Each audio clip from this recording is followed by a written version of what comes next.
अभी तक इसकी जो चाइनाज ने जो बताया है वो भी इंडिया मीडिया ही को कोट करके बताया, कोई ऑफिशियल स्टेटमेंट चाइना की नहीं आई। जो फैक्ट्स हैं आज उनकी वेबसाइट है उसके ऊपर इंडियन मीडिया को कोट करके खबर, इंडियन मीडिया को कोट किया है। अभी देखें जिस तरीके से जुनूनी किस्म का इंडिया मीडिया है और जिस तरह की वहाँ की लीडरशिप है, वो फेक भी हो सकता है, बट लेकिन एक कुछ चीजें बड़ी प्रोमिनेंट हैं, लेकिन जब चाइनीज टेंशन जरूर है। चाइनीज ने जब दे दिया तो इसका मतलब है कि उन्होंने कंफर्म कर दिया कि हाँ से कुटे है। अच्छा रिजवान साहब देखें, टेंशन तो है, जो चाइना ने अचीव करना था वो कर लिया। जो पर्टिकुलर एरियाज थे जिसके अंदर हॉट स्प्रिंग का एरिया हो या फिंगरफिश का एरिया हो, मुझे तो लगता है का एरिया हो, अचीवमेंट की तरफ बढ़ रहे हैं। नहीं, मैं आपको बताता हूँ। देखें होता ये है, वो जो मैं सियाचिन में रहा हुआ हूँ, मैंने ऑपरेट किया है, कोई 1 साल हमने वो एरिया को मैं बड़ी अच्छी बखूबी जानता हूँ। होता ये है जो इस टाइप के जो ग्लेशियर्स टाइप के एरियाज होते हैं, जो वहाँ पे जब कोई भी कैप्चर कर लेता है तो वो वकेट कराना बड़ा मुश्किल हो जाता है। तो एग्जैक्टली मैं एक एग्जांपल ऐसे देता हूं, जिस तरीके से हिंदुस्तान ने हमारे साथ सियाचिन में किया था, फिर दोबारा हमें वो पोजीशंस लेनी बड़ी मुश्किल पड़ गई थी।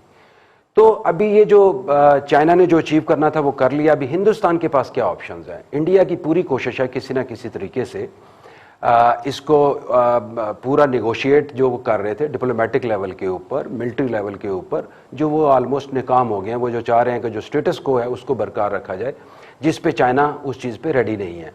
लेकिन इंडिया के पास जो ऑप्शन है वो ये है कि इंडिया क्या करे।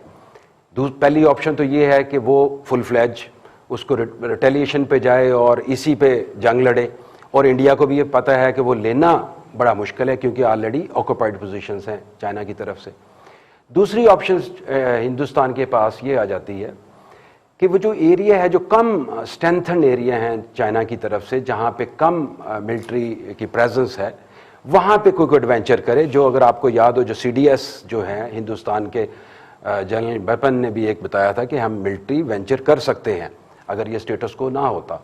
तो अगर इन केस चाइना की जहाँ लेस प्रेजेंस है वहाँ हिंदुस्तान कोई मिस एडवेंचर करता है, लेकिन फिर दूसरी चीज़ उनके ज़हन में ये भी होनी चाहिए, हिंदुस्तान जो डेफिनेटली, क्योंकि वहाँ पे थिंक टैंक्स प्रिवेल करते हैं, वो ये भी सोचेंगे क्या इसका जो फॉल आउट होगा, कि रिटेलिएशन होगी, क्या वो अफोर्ड कर पाएंगे। तो हिंदुस्तान के लिए बड़ा क्रिटिकल टाइम है, और अगर वो ये इसका बदला लेते हैं यहीं पे इस प्रेजेंट एरिया में, वो नामुमकिन है, क्योंकि मैंने आपको जोग्राफिकल एरिया की लोकेशंस और उसकी प्रॉब्लम बता दिए हैं कि जो डोमिनेंट प्लेसेस होती हैं उनको नहीं कर सकते, और जो दूसरा लेस ऑक्यूपाइड एरियाज हैं वहाँ पे वो कर सकते हैं, लेकिन वो एक उसका जो फॉल आउट आएगा, जो क्या हिंदुस्तान इस चीज़ को अफोर्ड कर सकेगा, वो एक बड़ा क्रिस्टल क्लियर है, जो मेरा नहीं। अच्छा होगा क्या, अभी देखें मेरे ख्याल के अंदर ये ऐसा ही चलता रहेगा, छोटी मोटी टेंशंस हैं टैक्टिकल लेवल के ऊपर, ये चीज चलती रह जाएगी, दोनों मुल्क अफोर्ड नहीं कर सकते। वैसे अपना आपकी बात बड़ी होती है, LOC पे भी इस तरह की रोजाना कोई ना कोई होती रहती है पाकिस्तान के साथ भी, लेकिन जिस तरह हाइप इंडियन मीडिया ने उसको दी है और जिस तरह हाबड़ दाबड़ डाली हुई है उन्होंने, ठीक है ना, तो इस हाबड़ दाबड़ के नतीजे के अंदर वो चीजें जो है ना वो खामखा इंटेंसिफाई हो जाती हैं, लोग जो है वो पैनिक का शिकार हो जाते हैं।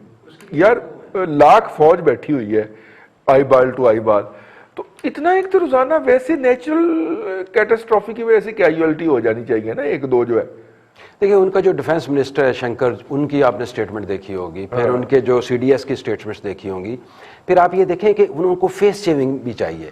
बीजेपी का क्या स्टैंड है, बीजेपी ने वो अच्छा पढ़ते जा रहे वो फेस सेविंग पब्लिक जो है, एक उनकी पब्लिक और एक उनका मीडिया, वो उनको वो कंपनसेट करने के लिए, बताने के लिए कि हम कुछ करने जा रहे हैं, हम टॉलरेट नहीं करेंगे हम। अच्छा फिर दूसरा ये इंटरनेशनल सिंपथीज भी लेनी चाहिए, लेते हैं ना ये, क्योंकि जिस तरीके से इंटरनेशनल लेवल के इंटरेस्ट जो अमेरिका का मिडिल ईस्ट से इंटरेस्ट खत्म हुआ, फार ईस्ट की तरफ जा रहा है, और India is the best for the USA, वो स्ट्रेटेजिक पार्टनर है उनका, तो वहां वो भी कुछ ना कुछ कैश करना चाहते हैं। तो ये टोपी ड्रामा ज्यादा है, अगर आप सोचते हैं मैंडेस कुछ भी करा सकते हैं, मतलब शायद वो इंडिया को, अमेरिका को शिकायत लगाना चाह रहा है कि मैनुम्मा आ रहा है। अच्छा देखिए ये होती है मैडनेस है, तो जिस तरीके से मोदी साहब की पर्सनैलिटी है मैडनेस की, और जिस तरीके से बीजेपी की है, वो कुछ भी हो सकता है, लेकिन इस लेवल पे वो नहीं जाएंगे कि वो जंग पूरी फुल फ्लैज हो जाए। ठीक है, तो चाइना की ये भी तो कोशिश हो सकती है ना कि मैं मैक्सिमम स्पेस गेन कर लूं, कि उसके बाद अगर मुज़ाकरात हों भी ड्यूरिंग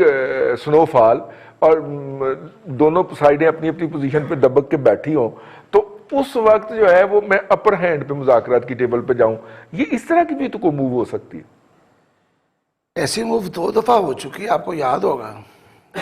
इंडिया ने सियाचिन में की थी, हाँ। पाकिस्तान ने कारगिल में की थी। ठीक है। पाकिस्तान सियाचिन से अपनी जगह वापस नहीं ले सका, लेकिन अनफॉर्चुनेटली हमें शदीद नुकसान के बाद कारगिल खाली करना पड़ा। ज़ाहिर है हमारी हम सप्लाई वहां से वापस आ गए और हमने वो चीजें, वो जगह छोड़ दी जहां से इंडिया का हमने राब्ता सियाचिन के साथ बिल्कुल अपने सामने रखा हुआ था, और जब चाहे मर्जी किसी को रोक लेते आप, ऊपर कोई नहीं जा सकता। Proper plan. अब तो ये साबित हो गया ना कि हमने Proper जो कुछ planning किया था नहीं- वो भी हमने अपने किया, अपने प्लानिंग के साथ ही था। नहीं बात नहीं सप्लाई फिर आप सिक्योर करते हैं ना पहले।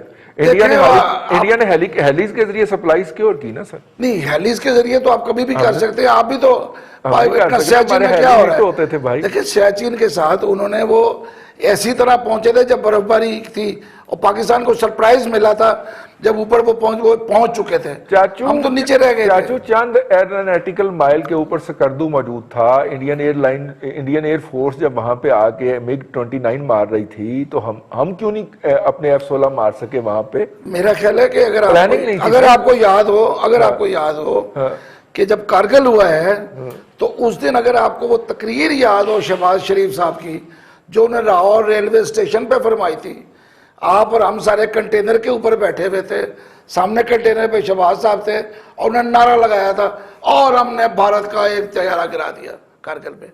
मेरा ख्याल है वो भूला नहीं होगा कोई। नहीं तो ये तो लेकिन उन्होंने वो भी फरमाया नहीं। तकरीबन जंग का स्टार्ट हो चुका था। छोड़ें ये इस बहस को। लेकिन मतलब यह है कि चाइना ने भी अब वहां तक अपना ग्रिप तो कर ली है, तो वो इतनी आसानी से वापस नहीं जाएगा। बिल्कुल ठीक है। वो पाकिस्तान नहीं अब जो मुझे कारगिल पता खाली चला कर है देगा। इंडियन सबसे ज्यादा गालियां हमारे गेस्टों में से जिसको देते हैं वो चाचू है। कोई बात नहीं, मुझे अपने प्रोग्राम टाकरा में इससे ज्यादा पड़ा। हाँ जी हाँ जी हाँ जी, वो उधर से ही आए हुए हैं।